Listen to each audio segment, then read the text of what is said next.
ለገበያዝ ብልት አካባቢ ያሉ የደም ስሮች ካልሰሩ፣ ጡንቻዎች ሪላክስ ማድረግ ካልቻሉ፣ የገባው ደም መቆንጠጥ ካልቻለ ቬኖቹ አይሰራላችሁ።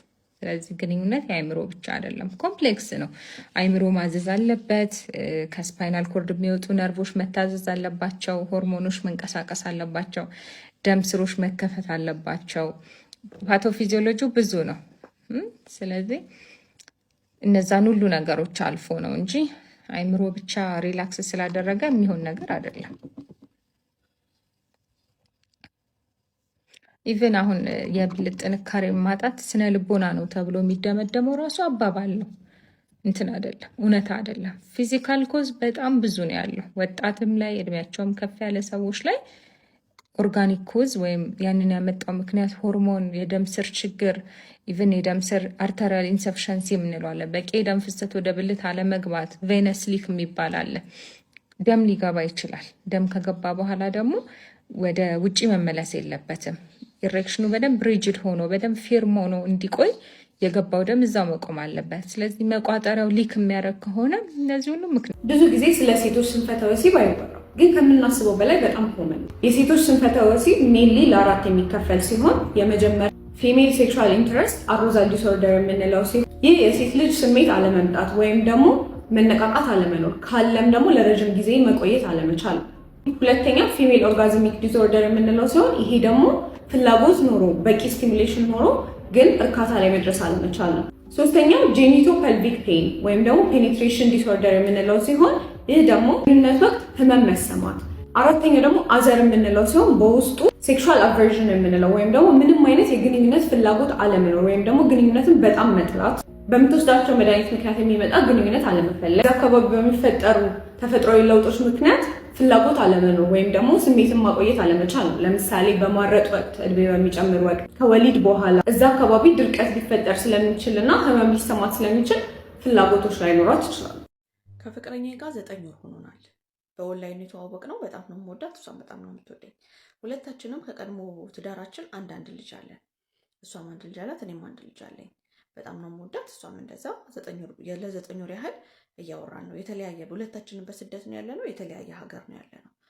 ነገር ግን እሷ በመሀል ከልጇ አባት ጋር በተለያየችበት ሰዓት ወደ ሀገር ገብታ ሌላ ባል አግብታ ነበረ። ልጇ የምትኖረው ከዚህ ከሁለተኛ ባሏ ጋር ነው እና በሰዓቱ ልጁ በጣም ባለቤቷ ማለት ነው በጣም ይመታት ነበረ፣ የተለያዩ ነገሮች ያደርጋት ስለነበረ ከሱ ጋር መሆን ስላልፈለገች ተመልሳ አልፈልግም ብላ ወደ ስደት መጣች ማለት ነው። እና አሁን ላይ እሱ ከዚህኛው ጋር ከዚህኛው ጋር ማለት ፍቅር እንደጀመረች ስላወቀ በተለያየ ጊዜ ይሰድበኛል።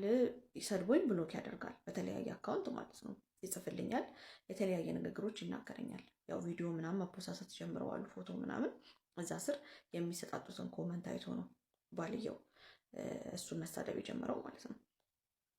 እና ምን ማድረግ እንዳለብኝ አላውቅም። በቤተሰብ በዘመድ እያስጠየቃት ነው እንዲታረቁ ማለት ነው። እና ፍቅረኛዬ ደግሞ ሼመኛ ስለሆነች እሺ ብላ ከሱ ጋር እንዳትታረቅ ብዬ እፈራለሁኝ። ምን ማድረግ እንዳለብኝ አላውቅም እያለ ነው ማለት ነው። ሁለት አማራጮች ነው ያሉት። አንደኛ ልጇ ደግሞ ከዚህኛው ከሁለተኛው ባሏ ጋር ነው እንደነገርኳችሁ ማለት ነው። የልጇ አባት አይደለም። እንደዚህ ይሄ ራሱ ስህተቷ ነው። ልጇን ወይ ከራሷ ቤተሰቦች ጋር ወይ ደግሞ ከልጇ አባት ቤተሰቦች ጋር ነው አድርጋ መሰደድ የነበረባት። ምንም ካልሆነ ሰው ጋር አድርጋ መሰደድ አልነበረባትም። ሴት ልጅ ናት በዛ ላይ። እሺ ይሁን፣ እግዚአብሔር ይስጣቸው፣ ቤተሰቦቹ ተንከባክበው እየጠበቁላት ነው። አሁን ግን ገብታ ልጇን ተቀብላ ወደ ራሷ ቤተሰቦች ማድረግ አለባት አንደኛ። ሁለተኛ ነገር ደግሞ እሱን ማድረግ ካልቻለች ያው ሼም ይዟት ቤተሰብ ዘመድ ተሰብስቦ እንዳያስታርቃቸው እፈራለሁ ብለሃል። አንደኛ ነገር ፍቅር ሼም አያውቅም። አንተን የምትወድ ከሆነ በሼም ተብሎ የሚዘለቅ ነገር የለም። ገባ? ለሼም ተብሎ አይሆንም። ደግሞ ሲጀመር ሰው ለሼም አይደለም የሚያደርገው፣ የሚፈልገውን ነው የሚያደርገው። ገባህ አይደለም? የምትፈልግ ከሆነ ነው እንጂ ሼም ይዟት አትታረቅ በእርግጠኝነት ማለት ነው። እና ያንን ነገር ማድረግ ከቻለች ታድርግ። ሌላው ደግሞ ምንድነው እዚሁ ሆና ቤተሰቦቿ ሄደው ልጇን ከሱ ቤተሰቦች ወደ ራሳቸው ጋር እንዲያመጧት ታድርግ። ወይ ደግሞ የልጇን አባት ሄዶ ልጇን ይሻድ ከነሱ ላይ ማለት ነው። ከዛ ከዚህ ጋር ያላትን ግንኙነት ሙሉ ለሙሉ ትዝጋና ወደ አንተ ትምጣ። የኔ ሀሳብ ይሄ ነው። ያላችሁን ሀሳብ አስተያየት አስቀምጡለት። ፎሎ ማድረጋችሁ እንዳትረሱ። ሀውለትዬ እጣ ፈንታዬ ይሁን ኪታቤ እንደዛ ሆኖ በህይወቴ ሁሉ የሚያጋጥመኝ ወንድ ባለትዳር ነው። የመጀመሪያው ፍቅረኛዬ ሁሉን ነገር የሰጠሁት በጣም ያመንኩት በጣም የወደድኩት ሰው በመጨረሻም ባለትዳር ሆኖ አግኝቼው ስብርብር እንኩትኩት አድርጎኝ ነገር ግን ከህይወቴ ያስወጥቼዋለሁኝ። ከዛ በኋላ በጣም ጠርጣራና ጠንቃቃ ሆኜ እያንዳንዱን ህይወቴ ውስጥ የሚመጡትን ወንዶች በጥንቃቄ መመርመርና ማየት ስጀምር ግን ሁሌም እኔ ህይወት ውስጥ የሚገቡ ወንዶች ወይ ፍቅረኛ ያላቸው ወይ አግብተው የወለዱ ወይ ደግሞ ለትዳር መንገድ ላይ ያሉ ሆኖ አገኛቸዋለሁኝ። እንደ መጀመሪያው ጊዜ ተሰባብሬ ያልተዋቸው እንዲጠነቀቁ አድርጌ ከህይወት ያስወጣቸዋለሁኝ። ከዛ ከመጀመሪያው ጥፋቴ በኋላ የትኛውም ወንድኔ ህይወት ውስጥ ሲገባ የመጀመሪያ ማደርገው ነገር ምንም እንዳላወቅኩ ሆኜ ስለሱ ማጥናት ነው። እያንዳንዱ የምንጻጻፋቸውን የምናወራቸውን ነገሮች ጠቅላላ ሪከርድ አድርጌ ይዛለሁ ከመጀመሪያው ጊዜ ጀምሮ። ከዛ በኋላ ይህንን ማስረጃ ለሚስታችሁ ልካለሁ ብዬ ከማስፈራሪያም ጭምር ከህይወት ያስወጣቸዋለሁኝ። ያቺ ምስኪኗ ገና ምንም ሳይኖራቸው ኪሳቸውም አካላቸውም ሳይበስል ወዳ አፍቅራ እቤት ተቀምጣ አሳምራ አስሞንሙና ልብሱን አጥባ ሆዱን ሞልታ ቻው ብላ አምና ታምና የምትኖር ሚስት ታሳዝነኛለች። ህልሟን ቀብራ ባሌ ብላ ምንም ነገር ሳያምራት ቤት ውስጥ እየኖረች ህይወቷንም መንፈሷንም እሱ ላይ የጣለች ምንም ይዞባት ብትመጣ አታውቅም። አምናው ነው የምትቀመጠው። ፈገግ ሲልላት ያስጌጣትን የሸለማትን ያህል ፈገግ ብላ ስብሏት የምትቀበለው። አኩርፎ ተናዶ የመጣ ቀን ደግሞ ምን አጥፍቼ ይሁን ምን በድዬ ይሁን ምን ሆኖ ይሁን እያለች ነፍሷ ስፍስፍ እያለች ተጨንቃ አይኑን የምታየው ምስኪን ሚስቱ። እሱ ደግሞ አይኑን አንከባሎ እዛችም ላይ ወድቆ የወደቀለት ላይ መጥቶ ተጣብቆ ማንም እንደሌለው ምንም እንደሌለው ከኔ ጋር ሲያስመስል ራስ ወዳድነታቸው በጣም ያበሳጨኛል። ህይወቴ እንዲሁ እንዳለ ሲቀጥል እኔ ከባለ ትዳር ውጪ ፍቅረኛ ካለው ሰው ውጪ ህይወቴ ላይ አልገባ ሲል ይሄ ነገር ወይ የስበት ህግ ነው ወይ ደግሞ ኪታቤ ነው ብዬ ተስፋ ቁርጥ አድርጌ ነገ ላረም ሁሉ አስጠልቶኝ ቁጭ ባልኩበት በአንድ ወቅት ወንድሜ ያገባል። ወንድሜ ለቤቱ ብርቅ ነው፣ ድንቅ ነው፣ የመጀመሪያም ተዳሪ ነው። እኔ ታናሹ ነኝ። ድብልቅልቅ ቅወጥ ያለ ሰርግ ተደገሰ። የወንድሜ ሰርግ ዕለት አንዱ ቆንጆ ጸጉረ ልውጥ ሰርጉ ላይ ታደመ። ከወንድሜ ጓደኞች አንዱ ጓደኛ ነበረ። መኪና ስለነበረው ሊያጅባቸው ነው የጋበዙት። እኔም የወንድም እህት አይደለሁኝ ቤት ውስጥ ለማስተናገድ ሽር ብትን ሽር ጉድ ማለት ጀመርኩኝ። እንዳንዳች ነገር ግን ከዚህ ሰው አይን ጋር አይናችን ተጋጨ። በቃ መንከባከብ ጀመርኩኝ። ድንገት መጤ እንግዳ መሆኑን ስላወቅኩኝ እጅግ በጣም እንከባከበው ጀመረ። ማታውን የሰርጉ ፕሮግራም አልቆ የሱም ሚዜዎች ወደ ናዝሬት ለመሄድ ጥቂት ሰዎች ተነሱ። እሱም እንደሚሄድ ተናገረ። ወንድሜ እኔ እንዲሄድ ባይፈቅድልኝም በግድ ለምኘው እኔ ማብሬያችሁ ካልሄድኩ አልኩኝ። እሺ ተባለና የሱ መኪና ውስጥ የተወሰኑ ወንድሞቼ ጓደኞችና እኔ ሆነን ጉዞ ወደ ናዝሬት ትለናለች። እንዴት ናችሁ? ደህና ናችሁም? የወንድሜ ሚዜዎችም እርስ በርስ ጓደኞች ሆነው ተጣምረው ይጠጣ ይበላ ይጨፈር ጀመር። እሱ ግን ገንጠል ብሎ ውሃው አጠገብ ቁጭ ብሎ ለስላሳውን ይዞ ብቻውን ተመስጧል። እኔም ከማናቸውም ጋር ልገጠም አልቻልኩም። ብቸኛ ሆንኩኝ። ዞር ብዬ ሳይ እሱ ብቻውን አንዱ ጥግ ውሃው አጠገብ ላይ ቁጭ ብሎ ተመስጧል። ደስ አለኝ። አቀማመጡ አመሳሰጡ ሁሉ እኔንም መሰጠኝ። እኔም ቢራዬን ይዤ አጠገቡ ሄጄ ቁጭ አልኩኝ። እንዴ ምን ነው አትጠጣም እንዴ አልኩት።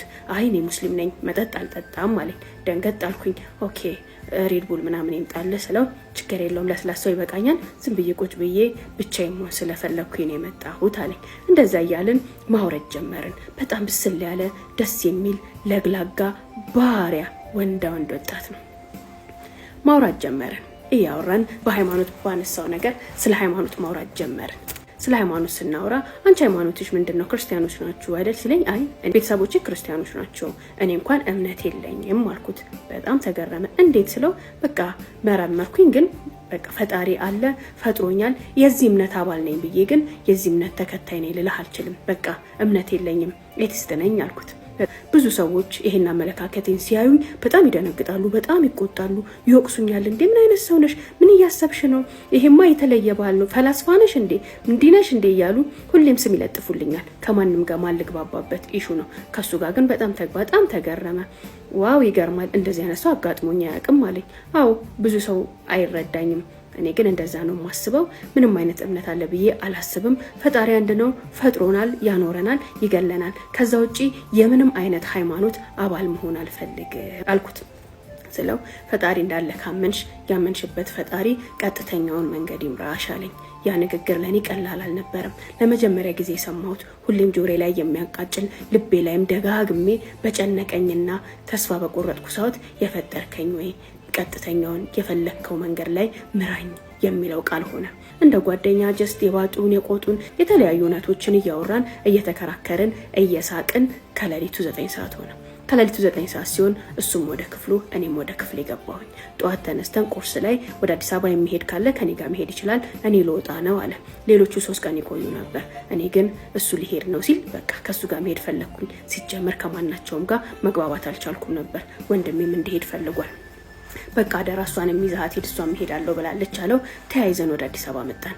ስንመጣም ለአንድም ደቂቃ አፋችን አላረፈም ነበር። እያወራን እየተጫወትን ምሳ ሰዓት ሲሆን አዲስ አበባ ገባን። ምሳዬን ጋብዞኝ ስልኬን ተቀብሎኝ ወደ ቤቱ ሄደ።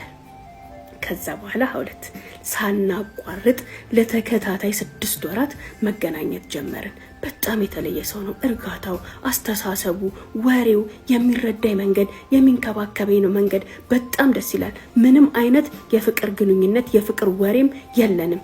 ጀስት ፍሬንድ። በጣም የገረመኝ ደግሞ ያ ነገሩ ነው። ብዙ ነገር ያደርግልኛል፣ ይጋብዘኛል። አንድ ወንድ ዛሬ ላይ 2 ቀን ሻይ ጋብዞሽ 3ኛው ቀን ላይ ወደድኩሽ፣ አፈቀርኩሽ እያለ ላልጋ በሚጋብዝሽ በዚህ ጊዜ ከወንዶች ሁሉ ተለይቶ እንዴት እንደዚህ አይነት ሰው ህይወት ውስጥ መጣ? ድንቅ ነው እያልኩኝ በጣም ተገረምኩኝ። ፍቅርና ዝሙትን ባለየንበት በዚህ ጊዜ ላይ አንድ ቀን እንኳን ስለ ፍቅር ስለ አብሮነት አውርቶኝ የማያውቅ ወንድ ይህን ሁሉ ውለታ ሲውልልኝ ይህን ሁሉ ስጦታ ሲሰጠኝ ምን አይነት ሰው ነው እያልኩኝ መደነቄን ጀመርኩኝ። ስለ ሀሳቦቻችን፣ ስለ እምነቶቻችን፣ ስለ ልዩነቶቻችን፣ ስለ አንድነታችን፣ በቃ ስለ ጓደኝነት፣ ስለ ደስታ፣ ስለ ህይወት እየተወያየን እየተከራከርን እየተግባባን ሳንግባባም 10 ወራትን ካሳለፈን በኋላ ላግባሽ ብሎ ጠየቀኝ። በጣም አስደንጋጭ ነበር። እውነት ለመናገር ባሌ እንዲሆን እንዳገባው የምመኘው አይነት ሰው ነው። ነገር ግን እሱ በፍቅር አያስበኝም። እንዴት እስከዛሬ ሌሎች ወንዶች የሚጠይቁኝን ጥያቄ አልጠየቀኝም? ሌላው ቢቀር የፍቅር ስሜት የመውደድ ስሜት እንዳለው እንኳን እንዴት አያሳየኝም? ባይፈልግ ነው በቃ እኔና እሱ ጓደኝነታችንን ብቻ ነው የሚፈልገው ብዬ ራሴን ሁሌም ስመክራትና ስገስጻት ጥሩ ጓደኝነታችን እንዳይበላሽ ስጥርና ስሞክር ነው የኖርኩት። እንኳን ለትዳር ያስበኛል ለትዳር ይጠይቀኛል ብዬ ላስብ ይቀርና እኔ እንኳን እሱን እንዳላስብ የሚጠነቀቅ ሰው ይመስለኝ ነበር። በጣም የሚገርምሽ በተገናኘንባቸው በዚህ ሁሉ ጊዜያቶች ውስጥ አንድ ቀን እጄን እንኳን ጨብጦኝ አያውቅም። የመጀመሪያ ቀን ግንኙነታችን ላይ ሻይ ቡና ልንል ስንገናኝ እንደለመድኩት እየተንደረደርኩኝ ላቅፈውና ልጨብጠው ስሮጥ ገሸሽ አደረገኝና ውዷለኝ እንዳጨብጭኝ አለኝ። በጣም ተገረምኩኝ፣ ሳብኩኝ፣ ይቅርታ አልኩት። ከዛ ጊዜ በኋላ እጄንም ሰንዝሬ እሱም እጁን ሰንዝሮ አያውቅም። ተጨባብጠን ተነካክተን እንኳን አናውቅም። ያ ስነ ምግባሩና ለሃይማኖቱ ያለው ተአማኝነት ሁሌም ይገርመኝ ነበር። ከምንም በላይ ጨዋነቱ፣ የወንዶች ልክ ከሴት ጋር ቁጭ ብሎ ስለ ሀሳብ ብቻ የሚያወራ ከሴት ጋር ቁጭ ብሎ ስለ ህይወት ብቻ የሚያወራ ሴትን የሚያከብር ሴትን ከሴትነቷ አሻግሮ የሚያይ ድንቅ ሰው እያልኩኝ በጣም እመሰጥበት ነበር። 10ኛው ወር ላይ ያን ጥያቄ ሲያቀርብልኝ በጣም ደነገጥኩኝ። ከጥያቄው በላይ ያስደነገጠኝ ነገር 2 ባለትዳር ነኝ አለኝ። አላመንኩም። ዋት አልኩት።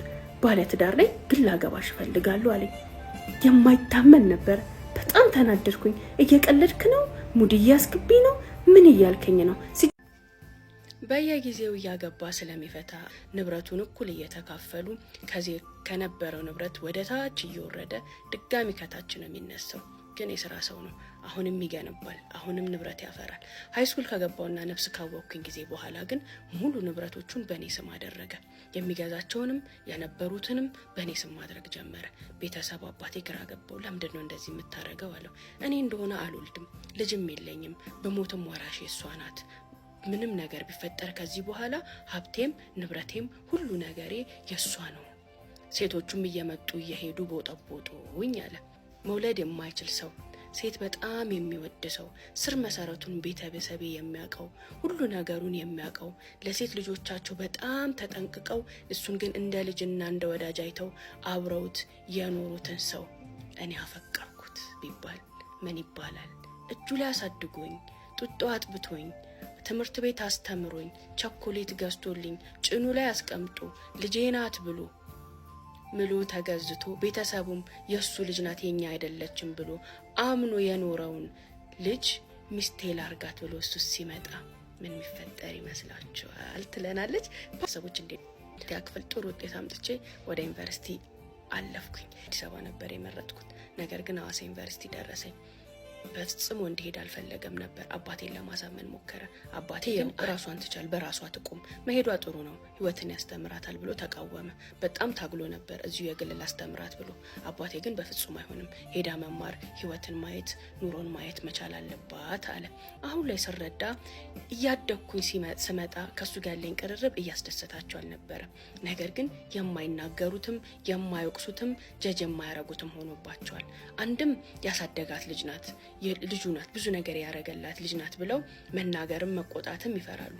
ሁለትም ደግሞ እድሜዋ እኮ ደርሷል ብለው ደግሞ ይጨነቃሉ። የኔ እነሱ ነገር እየከነከናቸው የመጣ ይመስለኛል። እድሜ ከፍ እያለ ሲመጣ ከምንም በላይ ደግሞ የኔ ማማር፣ የኔ መቀላጠፍ፣ በጣም በቅንጦት በጣም በነፃነት በጣም በምቾት ስላደኩኝ ምንም ነገር ምንም አይመስለኝም። ብዙ ነገር ላይ ነፃ ነኝ፣ ግልጽ ነኝ። እነሱ አሉ ይሉ አልልም።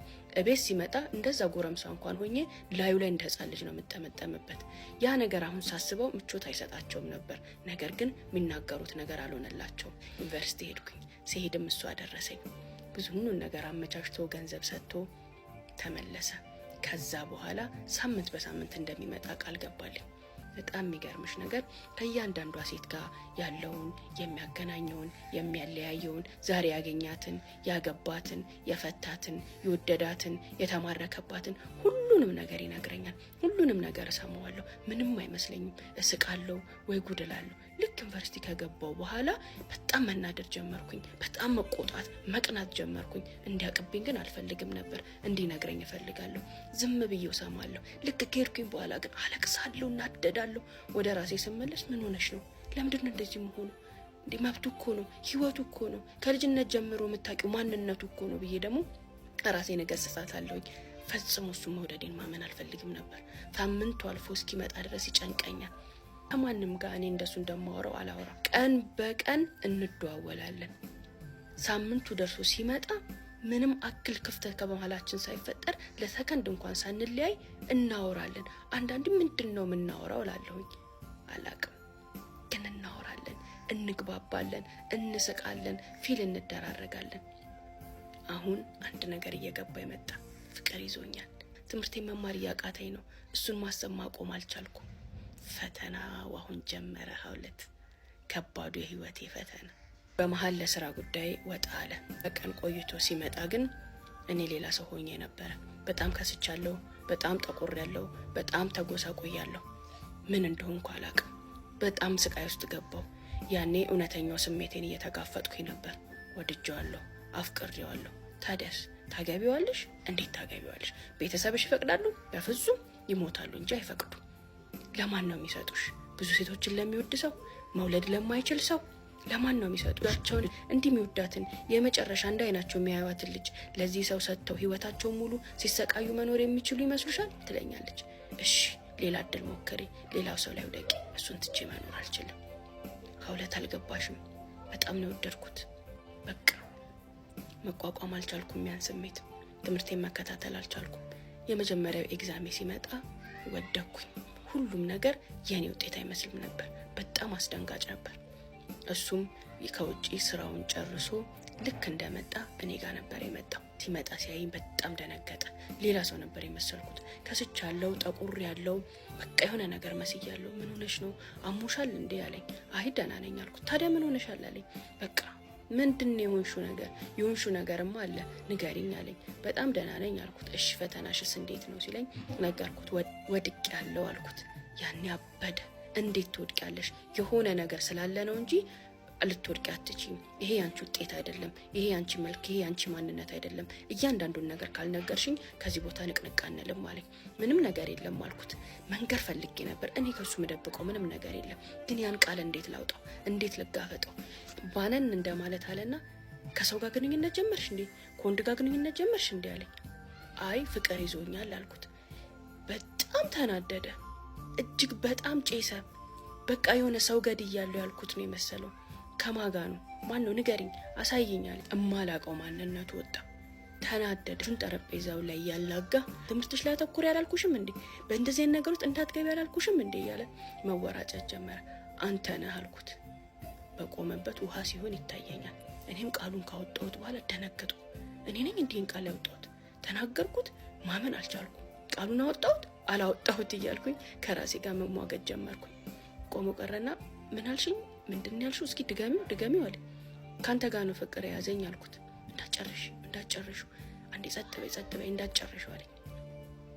አመንክም አላመንክም ካንተ ጋር ነው ፍቅር የያዘኝ። ትምህርቴን ማጥናት አልቻልኩም። ምግብ መብላት መጠጣት አልቻልኩም።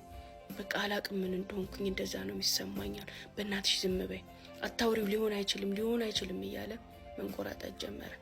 ፊቱ ላበላብ ሆነ። በጣም ደንግጧል። ሰውነቱ ሼክ ያደርግ ጀመረ። በሩን ከፍቶ ጥሎኝ ወጣ።